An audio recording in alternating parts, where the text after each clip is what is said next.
یو عالم دی هغه لیکلي دي د جینکو په باره کې او بیان یې کړی دی په منبر باندې لګی دی بیان کوي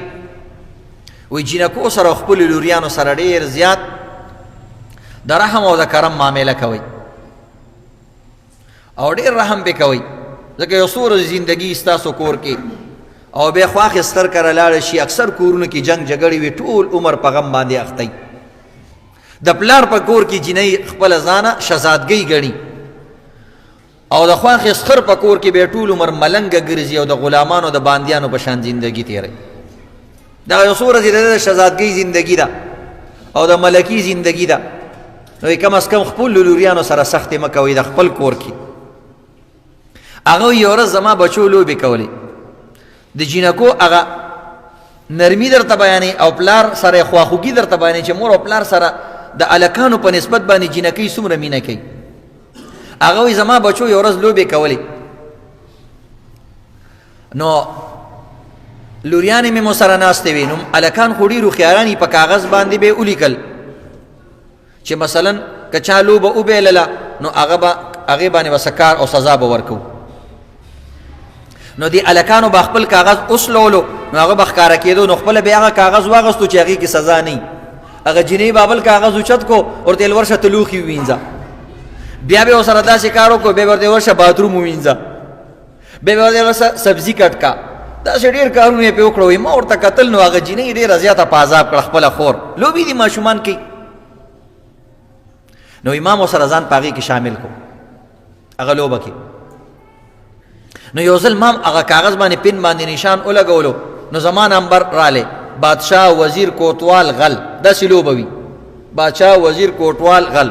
چې کوم پکې غل راشي په هغې باندې کارونه کوي نو ما په خپل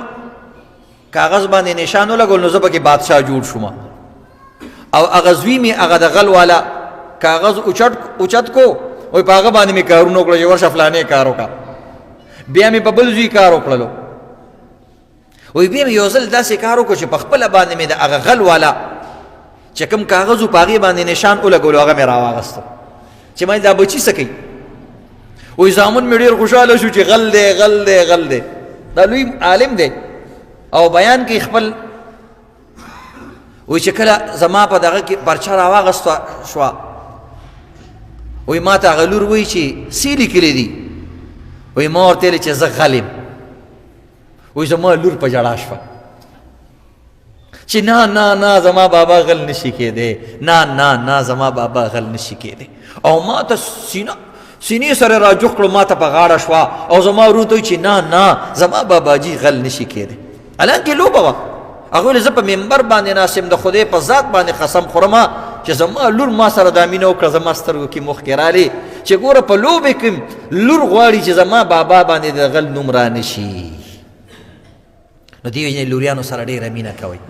د هغې د ښې رشتو بندوبست کوئ او د هلک په نسبت باندې د جینۍ په رشته کې زیات تاکید کوئ ځکه هلک خو ځان له بل واده وکړي او یارانې دوستاني به وکړي او ځان له به بله جینۍ پیدا کړي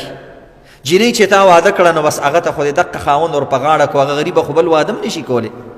ابه څه کوي ټول عمر به دقه سړي سره وخت تېروي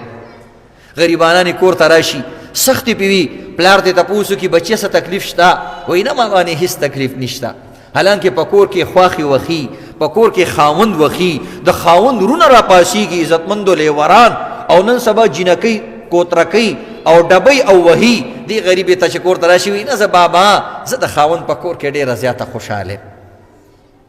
داسې سختې تېرېږي بعضې کمزوري جینکۍ مې په وړو وړو خبرو باندې پلار ته او مور ته چې کوم دی شیطاني کوي او خپل کور تباه کړي